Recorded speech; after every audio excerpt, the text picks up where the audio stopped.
할렐루야, 할렐루야. 오늘 또 이 교사 헌신 예배 그리고 또 우리 저녁 예배로 모이신 여러분들에게 하나님의 은혜와 사랑이 넘치시기를 바랍니다. 오늘 우리 교사 선생님들 참 찬양이 감동이 되지 않습니까? 우리에게 맡겨주신 그 소명을 잘 이루어 나가시기를 주님의 이름으로 축복합니다. 오늘은 우리 교사 헌신 예배를 맞이해서 동영상을 하나 보고 말씀을 연결해서 전하도록 하겠습니다. 먼저 동영상 보내주십시오.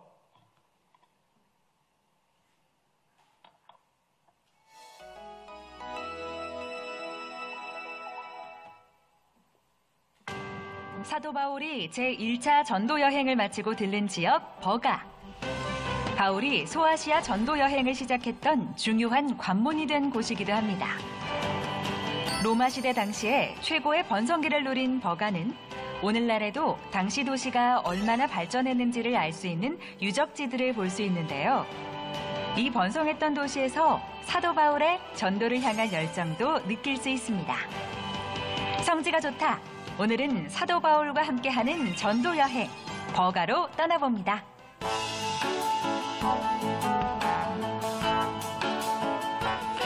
안녕하세요. 성지가 좋다입니다. 우리가 성경을 읽다 보면 성경에 나온 지명 하나가 굉장히 궁금해질 때가 있는데요. 직접 그 현장을 찾아가 보면 우리가 생각지도 못했던 은혜를 만나게 되기도 합니다. 오늘도 그 은혜를 찾아서 떠나보도록 하겠습니다. 성지 전문가 이강근 박사님과 함께합니다. 박사님 안녕하세요. 네, 안녕하세요. 자, 오늘은 어디를 소개해 주실 건가요? 오늘은 버가. 버가.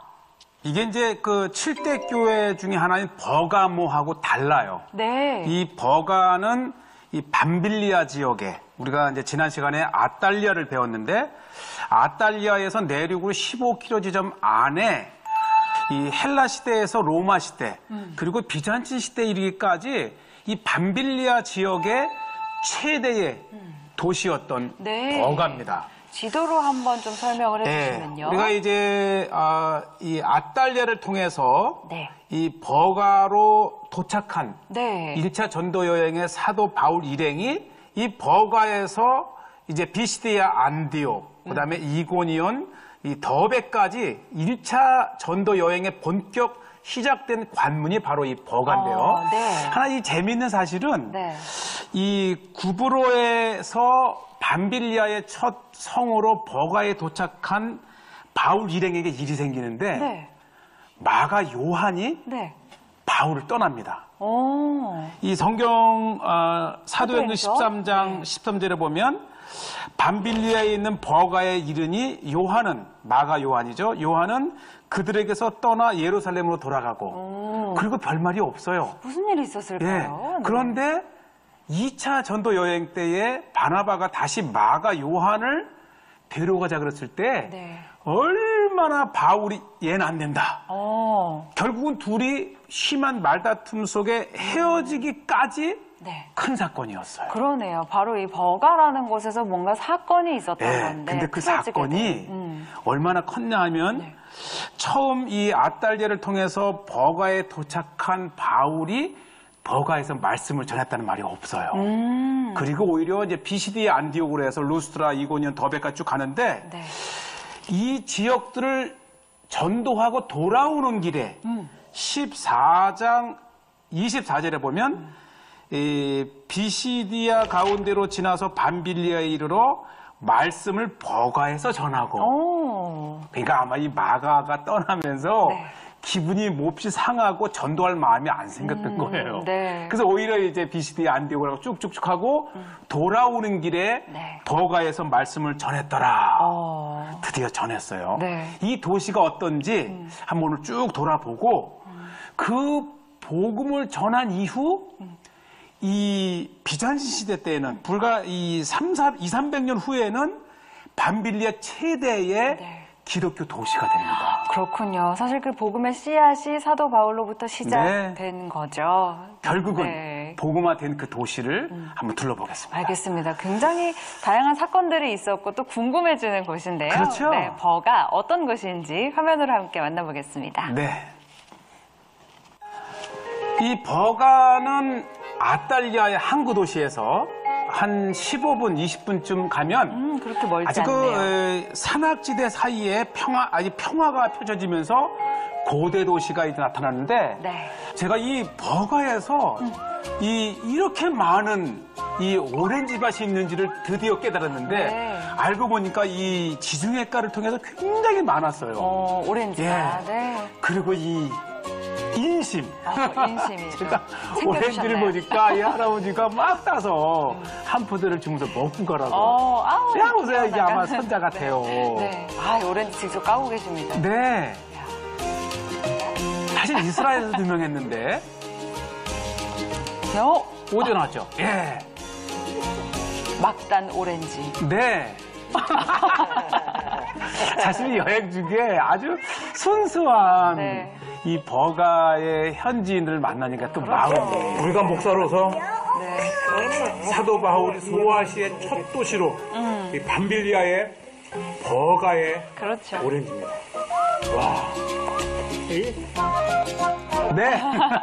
이렇게 여행지에서 만나는 사람들도 참 특별하죠. 그러면 네. 진짜 현지에 온 그런 마음이 일체가 됐는데, 네. 야, 이 버가의 유적이 이게 15km에 걸쳐서 엄청난 규모의 도시였고요. 네. 뭐 이 원형극장에서부터 시작해서 고대 목욕탕, 하드리안문 해서 아마 이러한 유적지가 이렇게 있는 도시였다는 거죠. 1차 전도 여행 시에 둘러섰던 밤빌리아의 버가입니다. 규모가 정말 대단합니다. 지금 요것이 상가인데요. 네. 이게 그냥 그 거대한 원형 경기장의 계단 밑에 형성된 예. 그러면 이제 당시에는 이게 상가들이 이렇게 줄지어 서 있었겠네요. 그렇죠. 이 경기장이 250m니까 네. 이게 이제 이 스탠드가 기울기에 따라서 이렇게 안으로 들어가면서 이제 낮아지는 구조이긴 하지만 바로 이 수많은 뭐 2, 3만 명이 찾았다니까요. 네. 그러니까 저희가 사실은 도시 규모를 가늠할 수 있는 것들이 몇 가지가 있잖아요. 그렇죠. 그 중에 하나가 또 원형 맞아요. 경기장. 네. 그러니까 보통 도시의 3분의 1에 해당하는 인구가 동시에 관람할 수 있는 규모라니까. 야, 저 끝서부터 끝까지 250m. 버가의 전차 경기장입니다. 그러니까 평균 저 끝에서 끝까지 250m를 도는 이 전차 경기장의 관중석이 15,000에서 2만여 명이 앉을 수 있다 그럽니다. 그러니까 우리가 이 배노를 생각하면 돼요. 배노에 보면 버가는 예. 밤빌리아의 최대 도시, 이 도시를 첫 선교의 타켓으로 삼은 거예요. 맞아요. 최대 그래서 뭐 도시니까. 비시디아, 안디옥, 이고니온, 루스라, 더베까지 쭉 하고 다시 와서 전한 복음의 씨앗이 네. 이 비잔틴 시대 때는요, 이 전체 지역의 교구의 중심이 버가였었대요. 그렇군요. 그러니까 뭐 대단한 기독교 도시고 나중에 우리가 이제 교회도 둘러보게 되는데 네. 이 목욕탕, 또 다양한 공회당, 그리고 이 도시를 꾸민 이 디자인을 보세요. 이 문양들이 고린토식, 이오니아식, 아주 그 다양한 그 고대 헬라의 집산된 문화의 엑기스가 이 더베에 남아 있고요. 이것이 이제 로마 시대 때의 문이에요. 로마 시대 때의 이 버가의 관문이었고, 이 헬라 시대 때는 이거보다 더 작은 규모였는데 또 이제 나오게 되는데, 어쨌든 이 헬라 알렉산더 대왕 이후에 로마 시대에 이르기까지, 그리고 이 기독교화된 비잔틴 시대에 이르기까지, 저것이 이제 헬라 시대 때 좀 규모가 축소되어 있었지만은 네. 로마 시대 때는 더 확장됐고 비잔틴 시대 때는 아예 이 전체 지역에 이 기독교 대주교가 있을 정도로 큰 규모의 기독교 도시로 발달된 거죠. 네, 그렇군요. 아, 참 이게 다 무너지고 남은 유적을 보는데 또 이렇게 여기 이제 하드리안 게이트라고 우리가 아탈리아에서도 봤는데 네. 바로 아탈리아를 통해서 들어온 하드리안이 이 버가를 찾은 거예요. 그때에 또 이 황제의 방문을 기념을 해서 거대한 아치에 이제 문을 만들었고요. 이것이 이제 헬라 시대 때의 전형적인 대로지요. 네. 그러니까 도시 안에 이 보세요. 이 기둥 하나하나에도 엄청난 높이와 이 크기인데도 정말 수백 개를 나열해 놓은 대로가 있었다는 것이죠. 그렇죠. 그리고 대로 옆에는 이게 다 하나하나가 상점이에요. 아고라라고 하는. 작은 상점들이 예, 예. 이렇게 줄지어 서 있네요. 그러니까 뭐 엄청난 인구의 이 도시의 중심이었으니까. 그다음에 이 대로 안에도 또 이렇게 가름대, 네. 이 중앙 분리대와 같이 해놓고 나서 또 이제 이 가게가 섰었고, 이 공회당터 하나 보세요. 이 앞에 이제 이 거대한 목욕탕이기도 하면서 이 거대한 이 규모의 지붕까지 이렇게 입혀졌다고 생각하면 네. 정말 이 버가는 이 밤빌리아 지역의 수도다운 그러한 네. 도시의 규모를 가지고 있고요. 네. 오늘의 하이라이트입니다. 이거는 뭐죠? 이게 남쪽 네. 바실리카 교회인데 이제 이 그 비잔틴 시대 때 거대한 이 버가의 이 남쪽에 있는 이 두 개의 교회가 있는데 그 중에 네. 하나입니다. 아, 교회 중에 하나. 예. 그러니까 이 바울이 지나면서 복음의 씨앗을 뿌렸지만 그것이 불과 200~300년 내에 이렇게 엄청난 기독교 도시로 비잔틴 시대 네. 때 변할 수 있었던 것이죠. 원형적인 십자가. 네. 그러니까 4세기 콘스탄틴 황제에 의해서 기독교가 공인된 다음에 바로 이 버가에도 이 거대한 바실리카 교회가 세워졌습니다. 네. 네. 사도 바울의 전도를 받고 시작된 교회입니다. 그렇죠. 사도 바울로부터 시작된 네. 교회. 이 십자가 기둥 하나만 보고 아 이게 교회구나. 그렇죠. 그리고 알수 안을 있죠. 둘러보는데 네. 사실 지금 이 공터도 넓지만은 이것이 기둥이 또 네. 지붕까지 섰다고 생각하면 그 교회의 본당이고 양쪽에 회랑이 있고 저는 지금 5년 차 성지순례를 위해서 기도하고 있는데 하나님께서 꼭 들어주실 줄로 믿습니다. 그래서 제가 성지순례를 간다면 제 1번이 이스라엘, 예루살렘을 비롯한 그 옆에 이집트, 이스라엘 백성들이 노예로 갔던 이 이집트를 제일 먼저 가고 싶고, 두 번째 가고 싶다 하면 이제 바울이 전도하러 간 이탈리아의 로마까지 간 그 이탈리아를 가고 싶고, 세 번째 가고 싶은 이 나라가 있다면 오늘 소개했던 이 밤빌리아 이 버가라는 지역이 지금의 터키 지역입니다. 터키. 성경에는 소아시아 지역이라고 해놨는데 오늘 저희들이 이 동영상을 본 지역이 밤빌리아의 최대 도시 버가라는 곳이죠. 버가.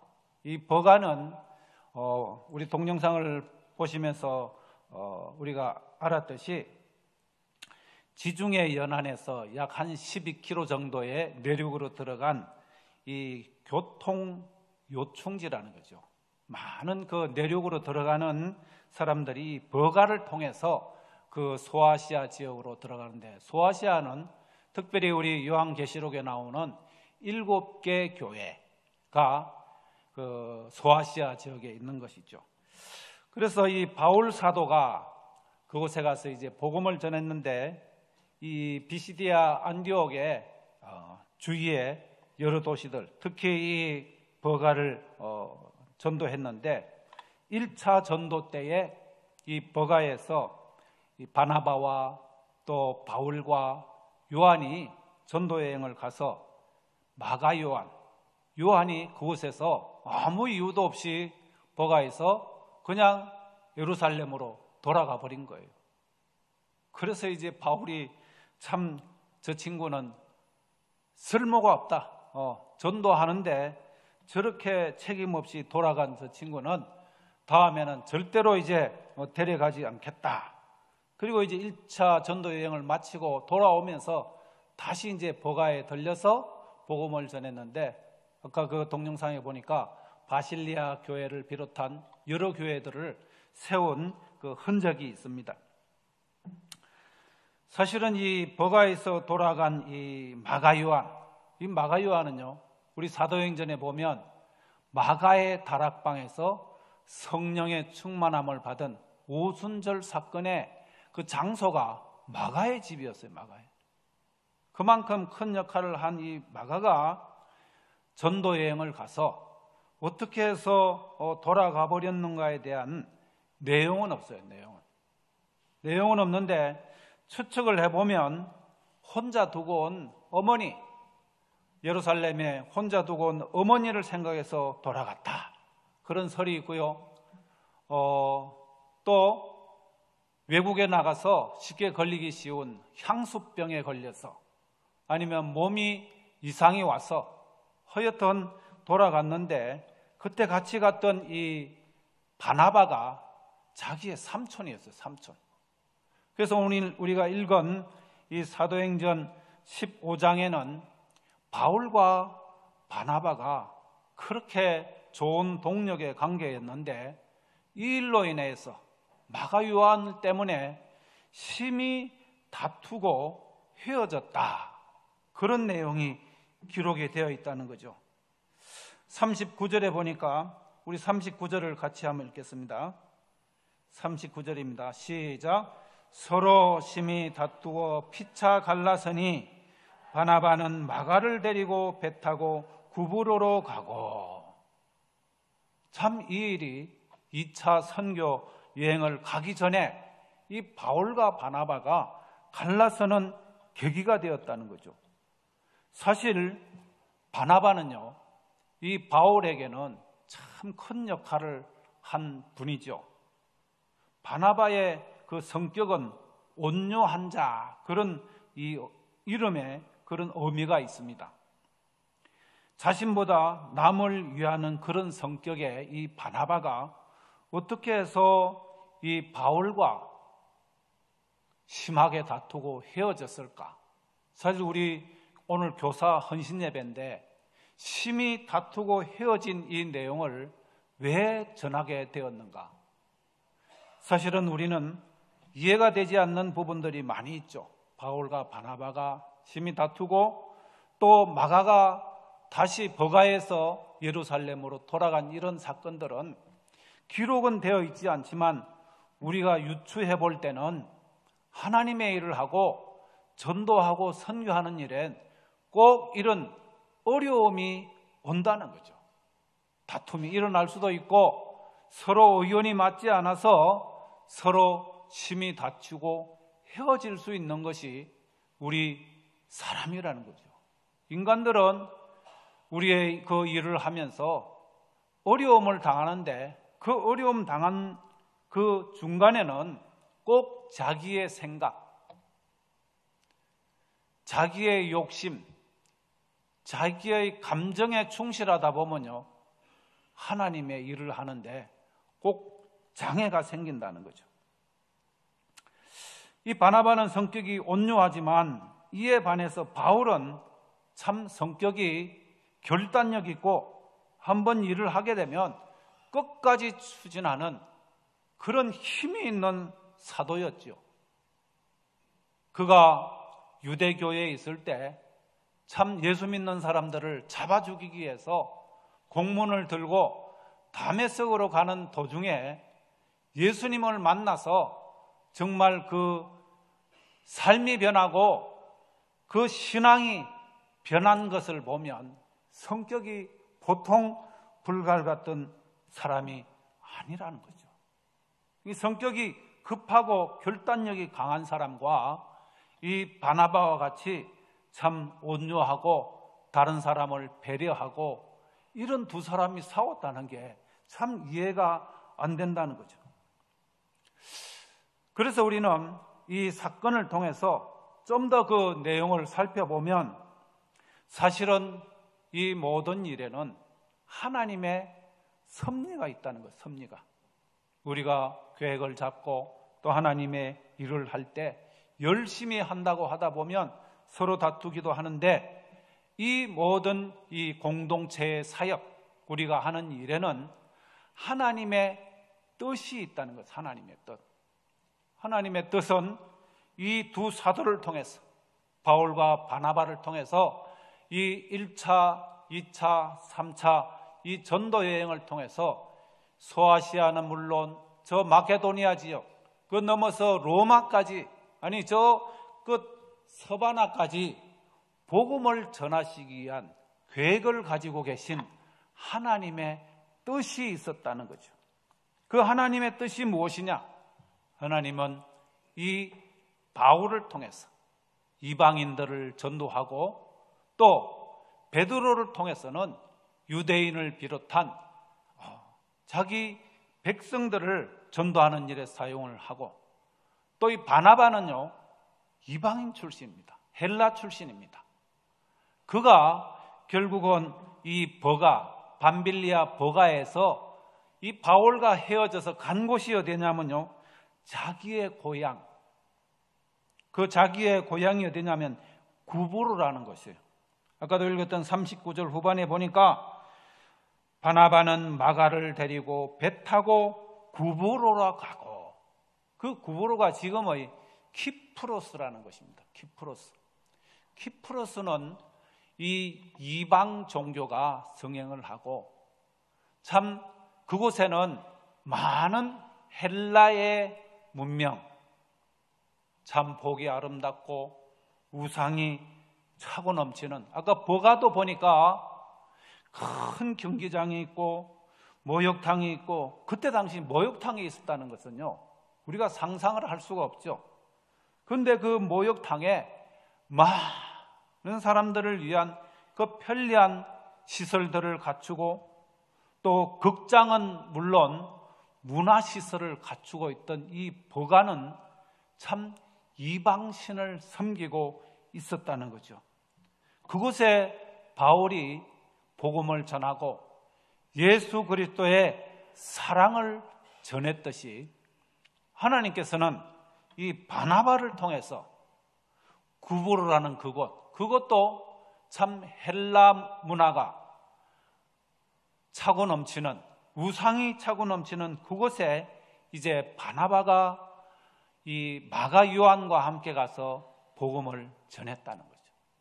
이런 모든 것들을 이제 후 세대에 이렇게 보면 결국은 바나바와 이 조카 마가 요한이 구브로에서 복음을 전해서 지금도 그 키프로스에 가면 많은 이방 종교가 있었지만 그래도 그곳에 하나님의 복음이 전해져서 바나바 기념교회가 있고 마가 요한 기념교회가 그곳에 있더라는 거죠. 자, 이것을 결론적으로 보면 하나님은 우리의 사역하는 중에 심히 다투고 헤어지는 한이 있더라도 그것을 통해서 하나님은 하나님의 선하시고 기뻐하시고 온전하신 뜻을 이루어 가는데, 그 말씀을 오늘 제가 계단에 올라오면서 보니까 롬828 그래가 써놨더라고요. 그럼 롬828이 뭐냐 이래 보니까 그 말씀이 하나님을 사랑하는 자, 곧 그 뜻대로 믿는 자들에게는 모든 것이 합력하여 선을 이루시느니라. 이 말씀이 오늘 우리 헌신 예배를 드리는 우리 교사 선생님들과 우리 성도들에게 이루어 주시기를 주님의 이름으로 축복합니다. 하나님은 우리의 갈등 관계 속에서도 또 서로 심히 다투고 헤어지는 그 속에서도 하나님의 뜻은 이루어진다는 거예요. 그래서 우리가 이 교사의 사명을 가지고 2024년도를 이제 시작을 했는데, 사실 이 교사라는 사역은요 참 알아주는 사람 없고 또 힘들게 준비를 해야 되고 또 심지어 말씀을 읽고 묵상하되 이 말씀대로 살아가야 하는 그런 사명이 있는 역할이기 때문에 사실은 힘이 듭니다. 그래서 매년 연말이 되면 아이고 이제 곧 교사를 교만해야 되겠습니다, 그렇게 하시는 분들이 있는데 그만큼 힘들다는 거죠. 힘들고 또 요즘 아이들이 말이죠, 뭐 가르친 대로 잘 듣습니까? 그러니까 뭐 열매도 없고 학생들도 안 불어나고 하면요 결국은 그만두고 싶은 게 이 교사라는 거죠. 그러나 이 바울과 바나바가 사역하면서 갈등을 또 일으켜서 서로 헤어졌듯이 우리 교사들의 사역도 일을 하다 보면 서로 마음이 안 맞을 때도 있고 또 서로 뜻이 안 맞아서 그만둘 때도 있다는 것이죠. 자, 이것을 보면서 저는 그런 생각을 해봤어요. 가르치는 자, 저부터도 이 가르치는 자의 부담은요, 굉장히 힘듭니다. 출애굽기에도 보면 이 모세의 형, 이 아론이 대제사장이지 않습니까? 대제사장인 아론이 동생 모세가 시내산에 올라가서 계명을 받으러 갈 때 이 대제사장인 아론이 참 우상 섬기는 일에 앞장서서 송아지를 만들었다는 그 사건은요, 정말 충격적인 거죠. 대제사장인 아론도 그런 실수를 범하는데 하나님께서는 그런 실수 범한 아론을 다시 대제사장으로 사용하셨다는 거예요. 저는 그것을 보면서 참 제가 힘들고 또 어려울 때마다 아론을 용서하시고 다시 쓰신 하나님을 생각할 때 저는 저를 비롯한 우리 교사들과 또 우리 목장장들과 하여튼 교회에서 리더로서 또 가르치는 자들은 그런 부담감을 가진다는 거죠. 바나바와 바울이 이 다투고 헤어졌을 때도 얼마나 두 사람의 마음이 아팠겠습니까? 그런데 이들이 어떻게 해서 회복이 되었을까? 이 추측을 해보니까요, 결국은 이 베드로전서 5장 13절에 보면 마가가 이 버가에서 도망갔던 이 마가가 말이죠, 결국은 베드로의 제자가 되었다는 거죠. 제자가 하나님의 일을 참 실수하고 때로는 넘어졌어도 마가가 심기일전에서 베드로의 이 제자가 됐는데 어떻게 해서 제자가 됐을까? 추측을 해보니까 이 마가는 헬라어에 참 능통한 자였어요. 그래서 이제 헬라어를 잘 모르는 이 베드로의 통역자가 되었다는 거죠.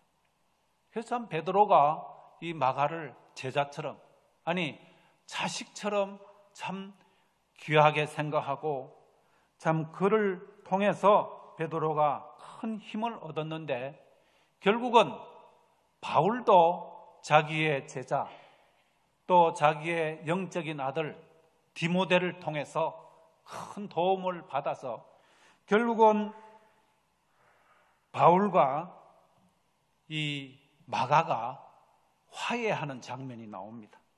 고린도전서 9장 6절에 또 디모데후서 4장 11절에 바울이 그를 마가 요한을 뭐라고 평가했냐면요, 그가 나의 일에 유익한 자라. 이렇게 나중에는 바울이 그를 칭찬하게 됩니다.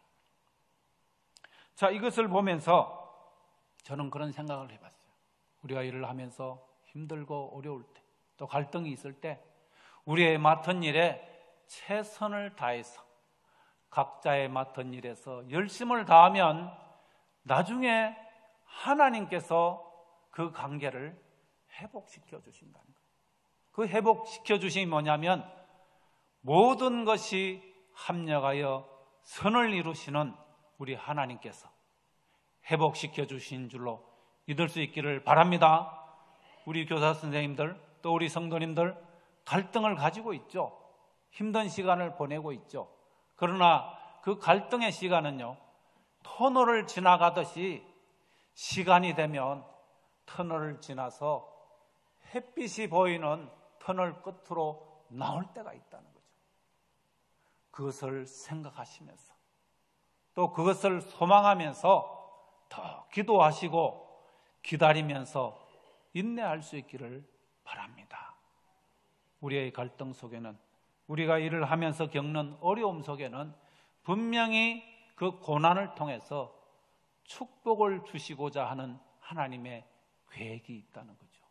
그래서 이것을 받아 누리려면요, 그만큼 아픔과 고통을 통과해야 된다는 것이죠. 올해 우리 교회의 이 표어가 승리를 경험하라. 이지 않습니까? 이 승리를 경험하려면요, 이 갈등과 고난의 시기를 인내로서 잘 견뎌야 된다는 거죠. 그냥 이런 열매가 맺혀지는 게 아니라는 것이죠. 분명히 열매를 맺으려면 시험이 온다는 거죠. 시험이 왔을 때 내가 그 시험을 참고 하나님이 주시는 사랑으로, 내가 인내로 견디는 자에게는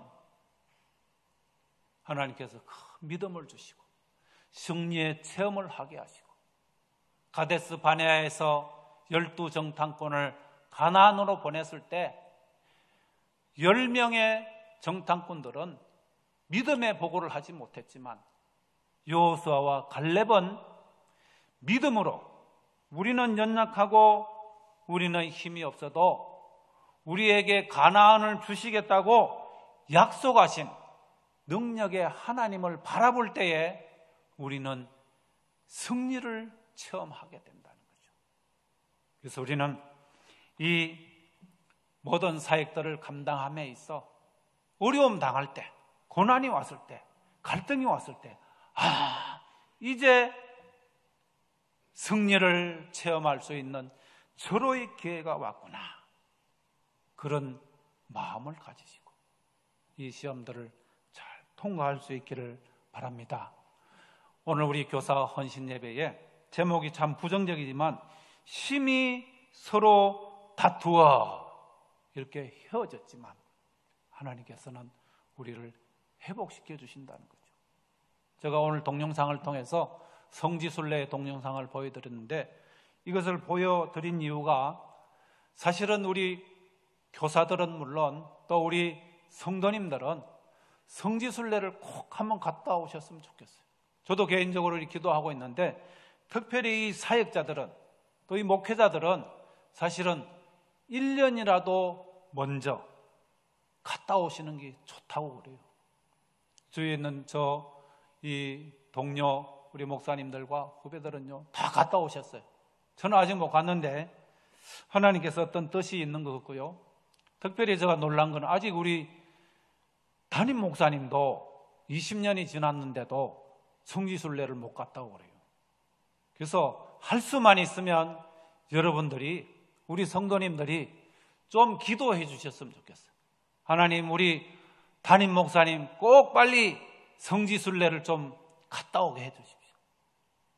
그리고 우리 사역자들도 물론 마찬가지지만 교사 선생님들도, 우리 성도님들도, 아니 다음 세대 우리 어린이들도, 청소년들도, 청년들도 하루빨리 이 성지순례를 갔다 오면요, 좋은 부분이 뭐냐면 한 번 성지순례를 갔다 오면요 성경이 보인다고 그래요. 특별히 성경 중에 이 지명이 많이 나오는데 지명을 통해서 우리에게 주는 이런 또 이점이 있다 그래요. 저는 성지순례를 못 갔다 왔지만은 저 머릿속에는 지도가 다 들어 있습니다. 이스라엘 예루살렘을 비롯한 이 이집트, 이탈리아, 로마, 서바나, 그리고 터키, 심지어 요르단까지 그 지도를 하나님께서 이 머리에 다 넣어주셨어요. 그 말씀을 읽을 때 지명이 나오고 또 지명과 관련된 말씀이 나오면요 그것이 다 기록이 되어 있어요. 그래서 우리 교사 선생님들은 가능한 하면 빨리 이 성지순례를 갔다 오시면 좋겠다, 그런 마음에 이 말씀을 전했고요. 말씀을 정리합니다. 오늘 이 말씀을 통해서 이 바나바와 바울이 심히 갈등을 느꼈듯이 우리는 일을 하면요 악한 마귀들이 가만히 놔두지 않습니다. 힘든 일이 생깁니다. 또 어려운 일이 생깁니다. 그때마다 하나님께서 우리에게 주시고자 하는 모든 것이 합력하여서 선을 이루실 하나님의 그 은혜를 우리가 바라보면서 맡은 일들을 계속해서 잘 감당해 나갈 수 있기를 주님의 이름으로 축복합니다.